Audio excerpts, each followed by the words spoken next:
This is the Voiceless Speak Forever podcast, and I'm your host, Hepburn. Today, we'll be talking about author Paul Koudounaris. He has a PhD in art history from UCLA and has written three books on the visual culture of death used as memento mori. Every single photo you see in his books and on his social media page are photos taken by him. He has loved animals ever since he was a young child, and you can see the reverence he has for animals on his Instagram page. What do I mean by this? Well, you'll soon find out.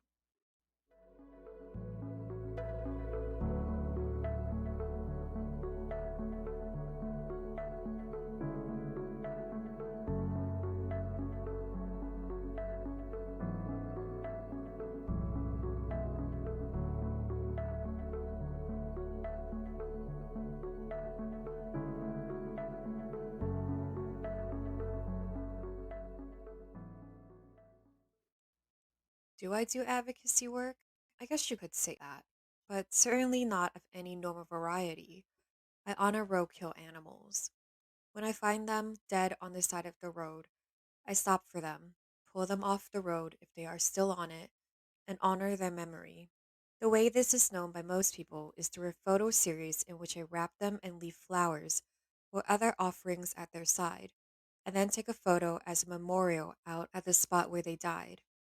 To me, it's a way to remember a voice silenced, to affirm that some creature lived and thrived and loved, sharing our world, but then had its life brutally stolen by these speeding contraptions that we have invaded their world with. I don't always photograph them though. I stop and honor many more than I photograph. In terms of why, it's a matter first of all of me wanting to present them in a loving and respectful way. There is no gore in the photos I shoot of them. I'm not doing this to be macabre. That's why I cover them. I want them to be presented with some aspect of the beauty they knew in life. If I cannot do that, just like today when I stopped for a cat that was literally sprayed across the road, he was a bloody pulp and his intestines pulled out about 5 feet.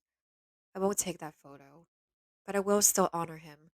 In that cat's case today, for example, I still made sure to pull him off the road, all of him, and leave him in a place of peace.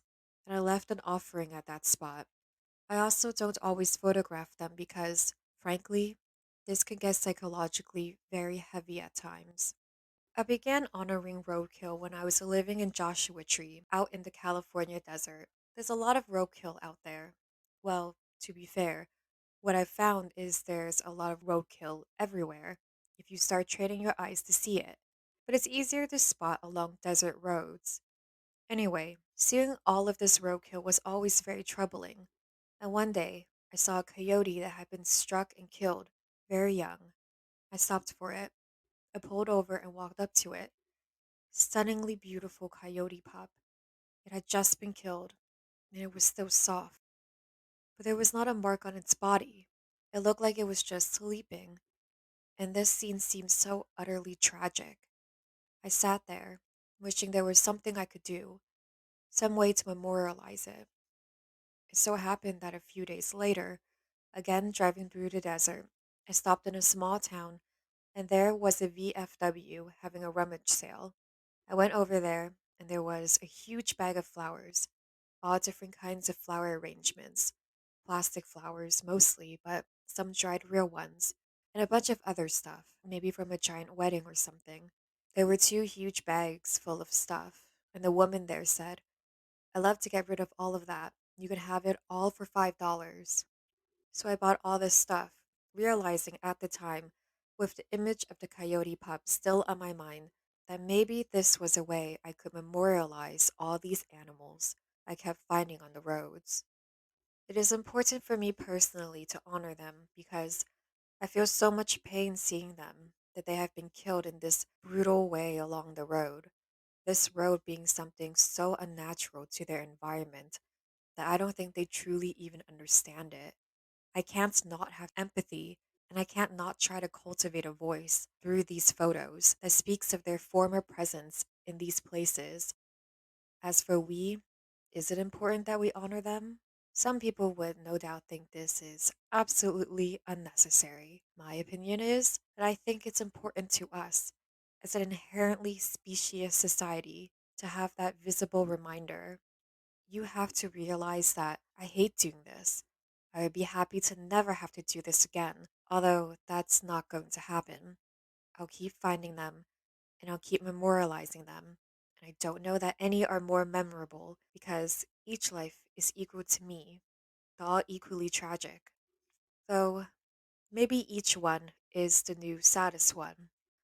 Their sadness to find wild creatures, not a part of the society at all, simply trying to live their lives and finding it increasingly difficult as we continue to encroach upon them.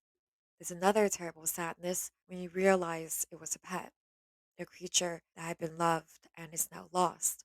Not only in its life lost, the heart of whoever owned this creature will be broken too. As a pet owner, I can sympathize. I have three cats myself, although one of them is figuratively a ghost. No one sees her but me. Literally, no one. Even the girl who currently feeds my cats when I'm out of town has never seen that one a single time. It makes me wonder if she really is a ghost sometimes. Although, she shows up in photos. Her name is Pig, and she's a tortie and a senior. My best known cat is Baba. Baba is kind of a supermodel.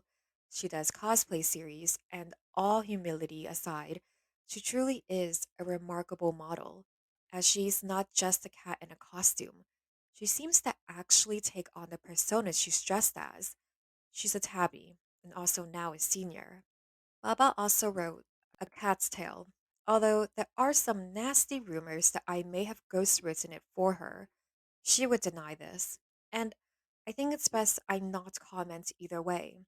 It's a book about feline history, told from a cat's perspective with her as the narrator, and it is illustrated with photos of her cosplaying characters from the great drama of history.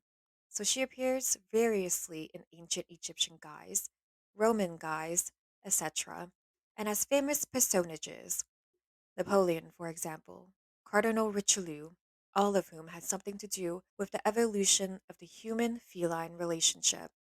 A Cat's Tale is available pretty much through all normal vendors. It's a mass market book. Cheapest are the big online booksellers, the usual suspects. I don't know how many stores currently carry it. It was in all of them when it first came out. Although bookstores nowadays turn over stock frequently, so online is probably the easiest place. The third is Walter, a gray tabby, 2 years old. I got him as a kitten during the pandemic. He was the tiniest little thing, and even at the age of only 8 weeks, already had a broken leg that had healed improperly, leaving him with a permanent leg curvature on the front right, although it doesn't slow him down one bit. He's a born adventure cat, loves to ride with me in my Jeep off road. I have always felt that our animals are a mirror of us, and this is the case with these three.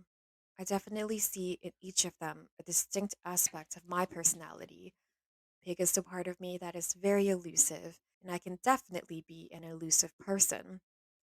Baba is the part of me that is ambitious and gets things done. And Walter is the child that will always live with me, that pushes me out to continue adventuring and exploring.